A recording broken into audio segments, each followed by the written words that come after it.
Hey guys, welcome to another video on VP Concepts. I was really looking forward to getting this video out. Last month we had the MKII cassette player and you guys have been going crazy over that video. Thank you so much for the support. And again, when I made that recording for you guys, I really didn't know much about cassettes. I just knew that when I put it in and hit the auto calibrate and hit record, that sound came out, right? But after I made that video for you guys and did some research on it, I realized that I needed to set the volume level on the record based on the meter output, and I did not do that. So although it sounds, in my opinion, pretty darn good, it could have sounded better. Also, I found out from watching, I think it's called Inner Dialogue, the guy from overseas, he was talking about not recording in Dolby C or B. And so I did that. I recorded a couple in C, then recorded a couple in B, and it sounded so much better. Just more air, more space. Everything was less compressed. So I actually tried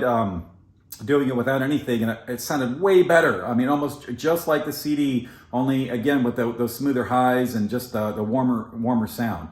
So from now on, I'm recording with no Dolby A or B, no Dolby B or C. Say that 3 times fast. So from now on, just straight recordings after AutoCal on the MKII. Okay, so now that I've given that update, guys, I really wanted to do something with my system regarding my headphones, because I'm really enjoying the Odyssey and the Sennheiser so much, especially with the Axios upgrade and the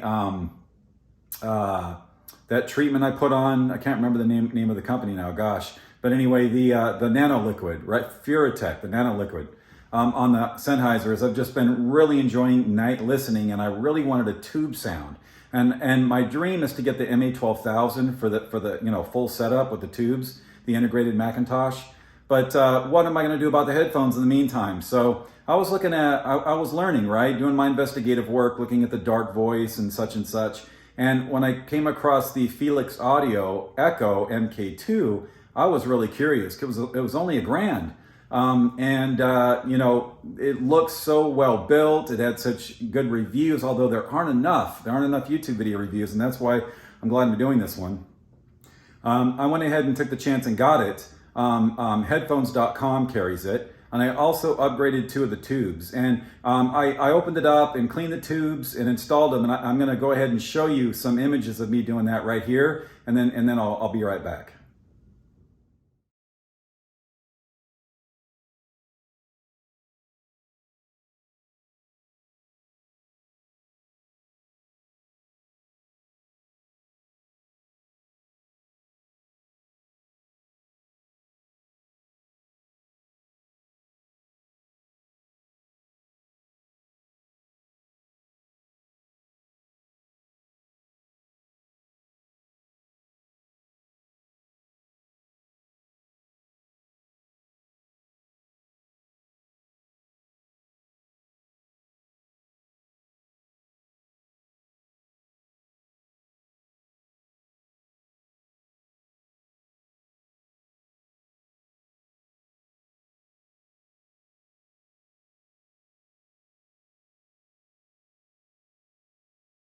Okay, so that was the tubes. I upgraded them, and everything is sick. So what we're going to do is we're going to come over here and give you guys a little visual of it. Let me just talk about this thing.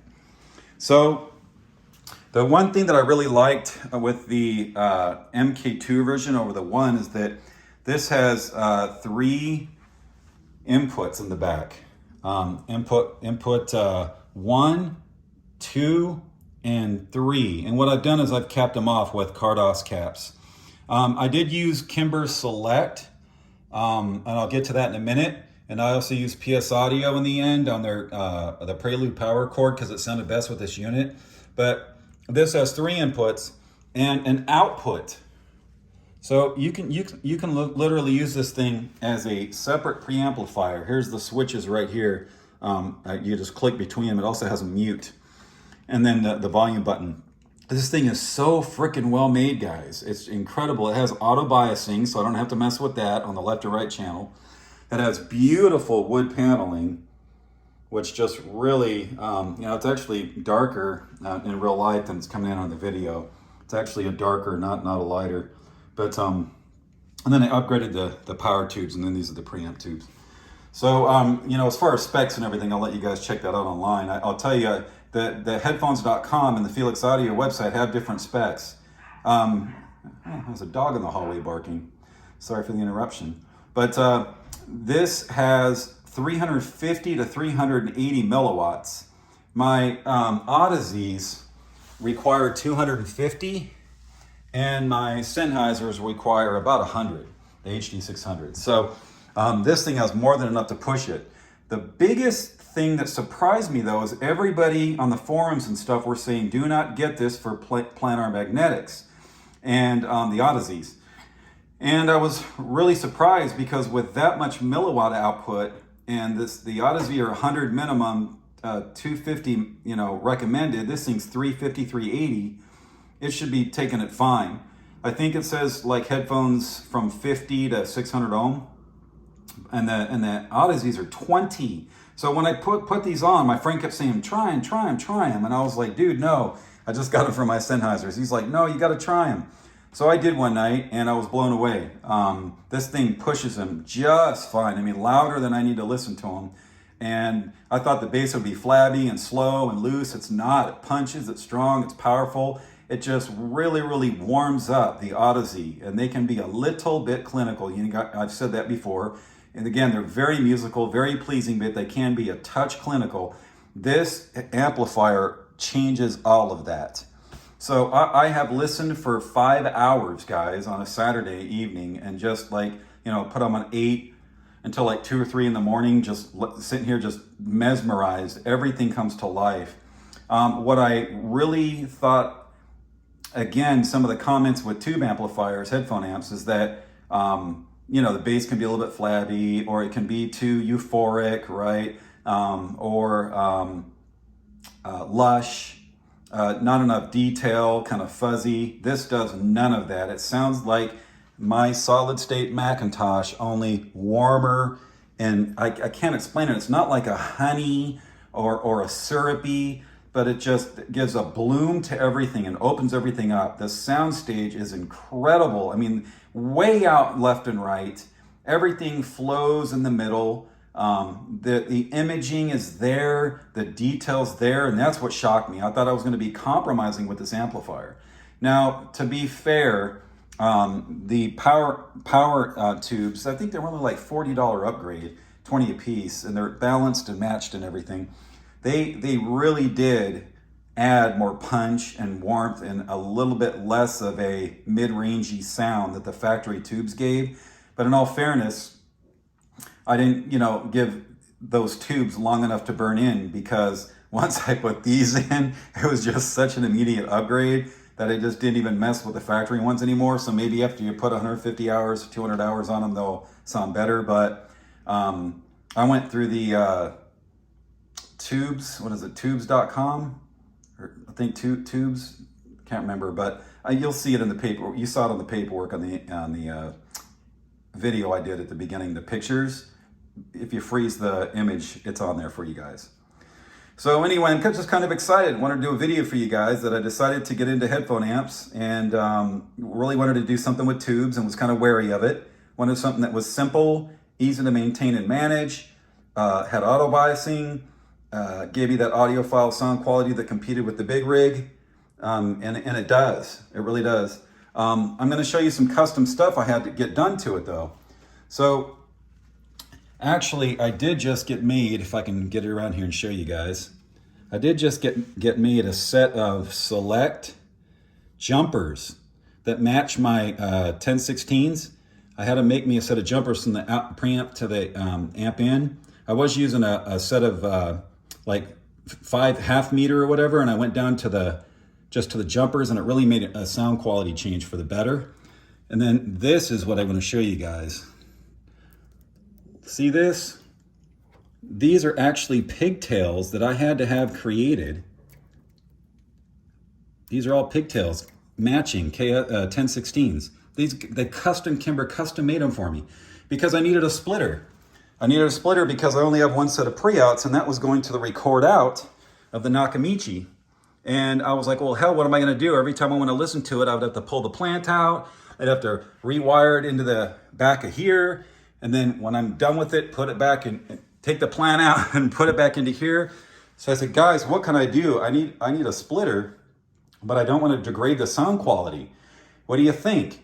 And they said, hell, we'll custom make you a set of 1016 select splitters. And I mean, who does that, dude? Custom made.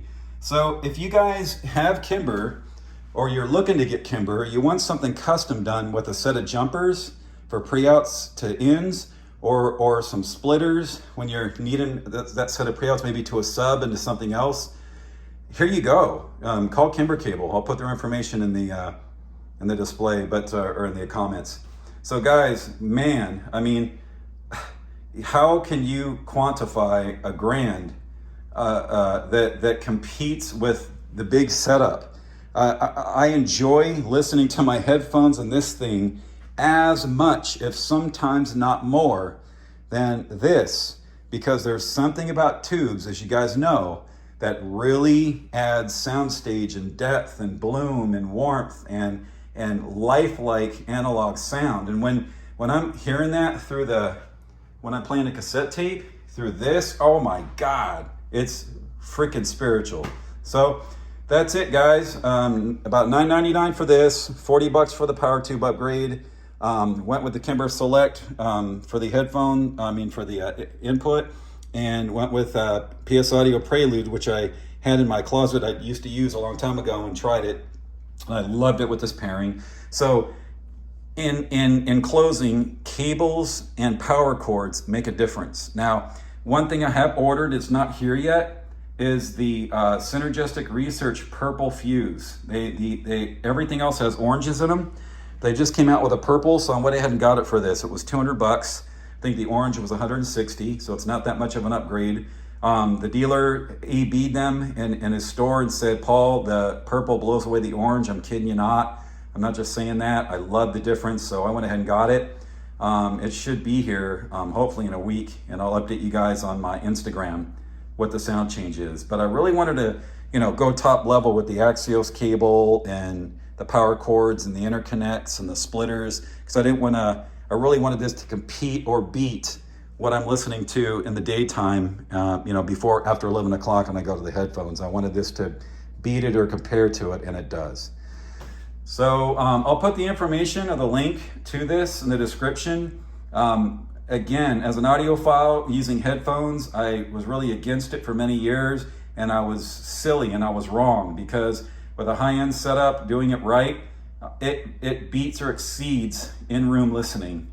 It really does. So that's my opinion. That's my take. That's just my experience. Yours may vary. A lot of you guys have headphone tube amps that blow this away. And like the Elise and some of the other Feliks pieces, I would love to have your feedback on the difference.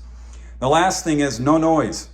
Black, dark. The noise floor is 0. You don't get any humming, any hissing, any crackling, any feedback.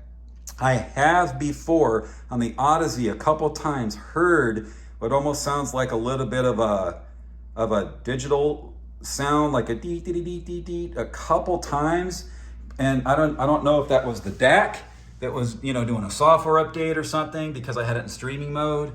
But I did not hear it when I was listening to CD. Actually, I take it back. I did not hear it when I was listening to cassette. But anyway, black, dark, no hiss, no hum. Works great with my planar, tomato, my magnetics, Odysseys, and my HD600s. Beautiful.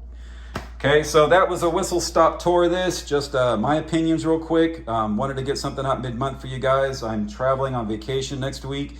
Hopefully I'm going to bring back a couple of new videos for you guys, and have some fun customer tours, subscriber tours, systems for you as well.